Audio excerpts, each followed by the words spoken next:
Hi everyone, welcome back to my channel. Before I get started on today's video, please make sure you like and subscribe. I really appreciate it and helps me out a lot. So today I wanted to talk a little bit about breast cancer. I was able to attend a breast symposium this past weekend. I learned a lot of information about breast cancer diagnosis, the treatments, the treatment options, the way they detect cancers, how they choose which machines to use. It was really very interesting.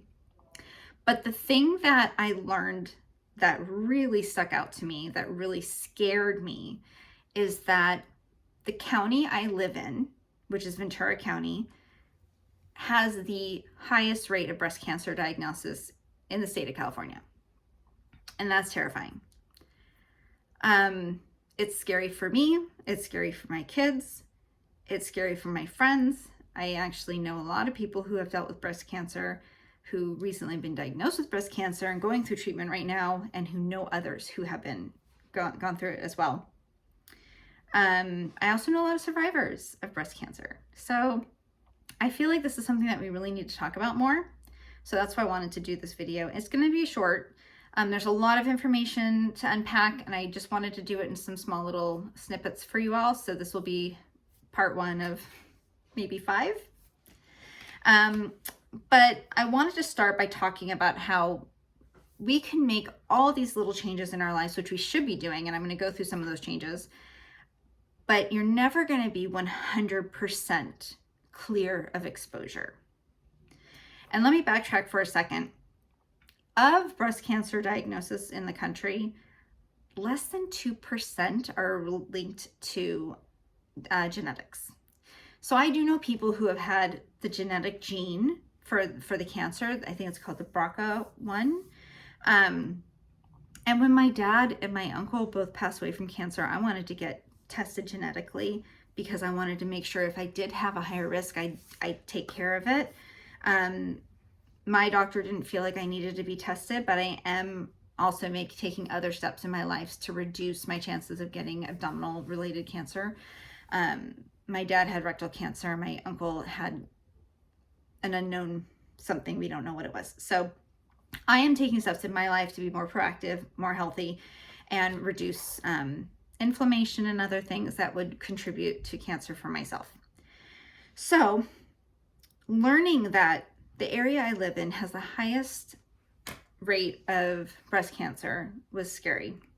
And it really made me feel like I needed to share more information on what you can do to lessen your chances. And one of the things that they talked about on the panel was your nutrition, which is very important. I am not a nutritionist. I don't know enough about that to speak to it. But what I do know about is environmental factors. And once you learn that the vast majority of breast cancer is not due to a genetic link, that means it's environmental. That means there's things that you're exposed to in your life, in your world, that is causing this. So what can we do? One is you can reduce your use of plastic.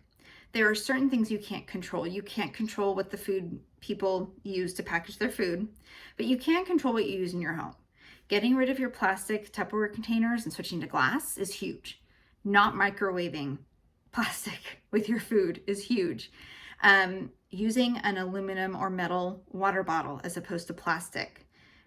Even if your plastic is BPA free, there are still other things in there that can cause you harm. So while we're not 100%, we all drink from water bottles once in a while, we need to reduce it as much as we possibly can. Your cookware. Switching your cookware to ceramic or aluminum, or not aluminum, stainless steel is the best thing that you can do. The non-stick chemicals are horrible for our health. So switching out your cookware to stainless steel or ceramic is a great move.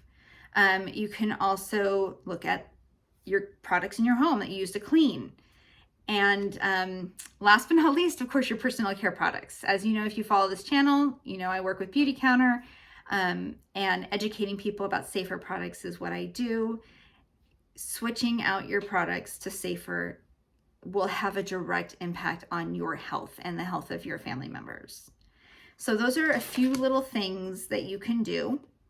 You also really need to be careful of greenwashing. Greenwashing is when a label says it's something plant-based, but when you actually sit down and look at the ingredients and it's not plant-based, that's greenwashing. You need to take the time to educate yourself and look at the ingredients on those products to make sure that they are clean and safe for you. It's going to save you guys a lot of health issues. It can save you infertility issues. It can save you cancer issues. I mean, it's just a small piece of the puzzle, but it's a big one. And it's important because you can control it. You can control what you put in your home. You can control what you expose yourself to in your home within reason.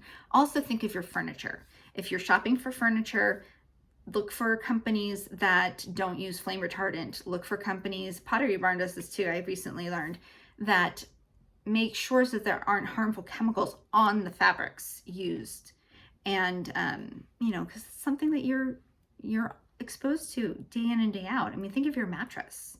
You sleep on your mattress, hopefully if you're lucky, 8 to 10 hours a day or a night. So you want to make sure that that's not something that's going to be seeping into your body.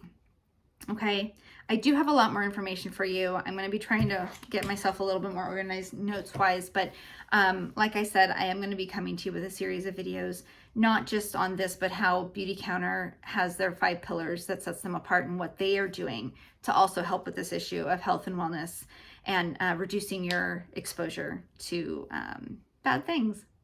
So I didn't want to make this too long, so I'm going to go, but I really appreciate you tuning in and watching.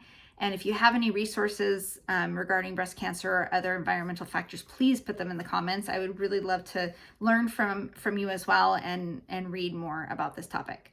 And other people can read more about it too. All right, don't forget to like and subscribe. Thanks so much. I'll see you next time. Bye.